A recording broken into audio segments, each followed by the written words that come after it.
A long time ago, when I imagined the stereotypical chess player, I imagined them to be the dorky, nerdy type. The one that has a huge galaxy brain and a you fell for my trap kind of vibe. Well, after watching Queen's Gambit, my opinion hasn't really changed at all. I still kind of have that image stuck in my head whenever I hear chess. But Queen's Gambit has definitely helped open my eyes to introduce to me that there's far more to chess than the Poindexter calculating every single possible future move with a crystal ball. So, is the Queen's Gambit a good show to watch? Let's find out in this spoiler-free review. The main focus and premise is paradoxically not about chess. What? But the show is literally named after a chess opening. How can it not be about chess? Alright, hear me out. The show is focused on the life of Beth Harmon in the 1960s and her chess playing career. It starts from her childhood and expands from there. We see her life as a young child and how she learned chess. It's filled with all sorts of sentimental moments, and we see all types of social isolation and emotional breaks along the way. When she finally becomes a skilled chess player, we see her take on these insane professionals and challenge them in ranked matches. But the focus is never about the technical intricacy of the matches. It's about how Beth got to the tournament, how she is dealing with the plays on a mental level, and the intensity of how a chess match is playing out. Yes, we do see the board movements of every single game and how it develops, but the camera work is rarely focused on the board. Instead, it was focused on conveying the other critical aspects of storytelling, the human elements. And that's what I love about Queen's Gambit. It made chess into a relatable show for just about everyone, even if you knew nothing about chess. It captured the competitive spirit of the game and told the story of Beth Harmon.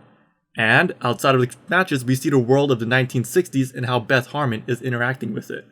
From contacting government agencies, to working with interviews, to having family complications, to even having financial issues. We see a lonely Beth Harmon fighting not only in chess matches, but the problems of life as we know it.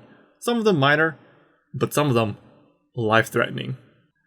And the wonderful thing about this show is it won't bore you with the details people don't really care about, but know is extremely stressful.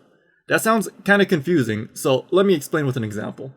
Nobody, and I mean nobody, wants to see a 50-page spreadsheet of travel expenses in Microsoft Excel. It's pretty boring, unless that's your thing, unless that's your thing. But everyone can understand the emotional pain when you can't make the next rent payment because of said travel expenses. And that's what Queen's Gambit does exceptionally well. It's well paced and tells a fascinating story of Beth Harmon's life. And it does so through solid cinematography and set design. Here's the thing, the background is varied. When we get a tournament match, we travel literally across all over the world. And I really do mean all over the world. Like from a college gym, to a high-rolling Las Vegas casino, to a bougie 5-star hotel, we see a cornucopia of backgrounds and scenery. And outside of tournament matches, we see a variety of living conditions, from a cool retro 1960s home to a slummy metropolitan apartment. It's aesthetically pleasing to see. Costume design is also worth mentioning. As I've stated before, the story takes place in the 1960s, and we get to see the cool 1960s influence on their attire. The interesting thing is, as the story unfolds and a character grows up, we get to see how their clothes evolve and change based on the profession, the time, and what's popular. Or, maybe I just like old-timey-wimey clothes, who knows. But the visuals, they provide so much color as well so you won't get bored. That isn't to say they'll be blasting you with rainbows like a drunk leprechaun vomiting gold, alright?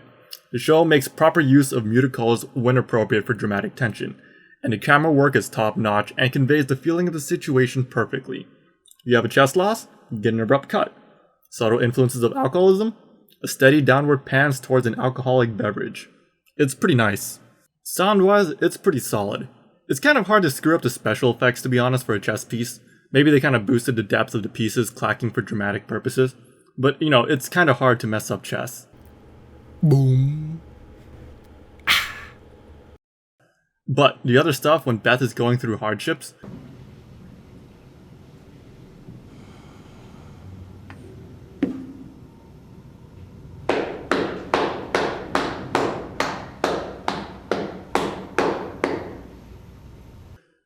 yeah, they're pretty startling and eerie at times.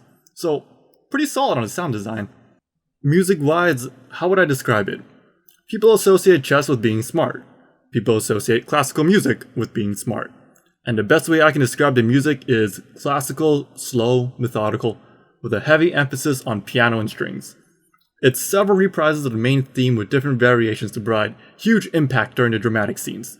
Sometimes it speeds up, sometimes there's less instruments to provide more of a melancholy feel. The music is pretty good, and to be honest, most of it wasn't memorable. That isn't to say it didn't serve its purpose. It made us feel the situation. And the main theme, which is one of the few memorable pieces, right, is amazing because there's so many different variations and reprises of it. And over the course of the story, we begin to associate it with Beth's crazy shenanigans. You hear the music, and you instantly think Beth is going to do something crazy or cool or maybe dangerous even. And the character development, oh man, it's so good, like the amp goes to 11 good. You don't just see Beth develop, you get to see all the characters and people she meets along the way develop. The cast isn't huge, it's not like where you have 50 characters each with their own motivation, back history, and noble lineage. Because if you have that, it's going to be very difficult to tie up the story. No, Queen's Gambit focuses on a small handful of characters, and we see from Beth's eyes how they all change and evolve in their own ways, reminiscent to real life. From changing careers, to giving up on dreams, to remaining doggedly persistent. It's such great character development from Queen's Gambit. And if you're a huge chess player, you'll be satisfied with the Queen's Gambit too. They brought on Garry Kasparov, former chess world champion, and Bruce Pandolfini, US National Masters and chess coach, to help design these chess matches.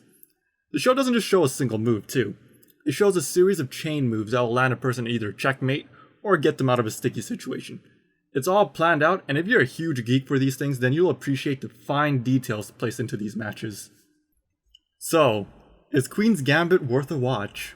Yeah, it definitely is. If you're looking for a heartfelt drama that tells the story of a girl that's torn apart by human weaknesses and vices, then yeah, this is the one for you. If you're looking for a drama about the intensity and depth of a complex game that's been around since the beginning of time, yeah, you'll love this one too. If you don't know what to watch and you have some time to spend, then yeah, this is a huge contender and I recommend it. But if you're looking for a lot of action, some magical fantasy, yeah, I'm just gonna go direct you over to Castlevania instead. It's not like Queen's Gambit has a billion episodes too. It's a short, sweet series that absorbs you and keeps you entranced and doesn't overstay its welcome. You ride the highs and lows of Beth Harmon's life, and you learn a lot about how chess feels like for competitive players. And you also question whether chasing after that wonderful glory of being the sole person on top of any empire is worth it. It's a fantastic series and I highly recommend it. And if you decided to watch Queen's Gambit because of this review, let me know in the comments below and what caused you to watch it. Leave a like if you found this review entertaining, and subscribe so I can use the power of the sub count to hack Beth Harmon bot in a chess match. Alright, thanks for watching and I'll see you next time.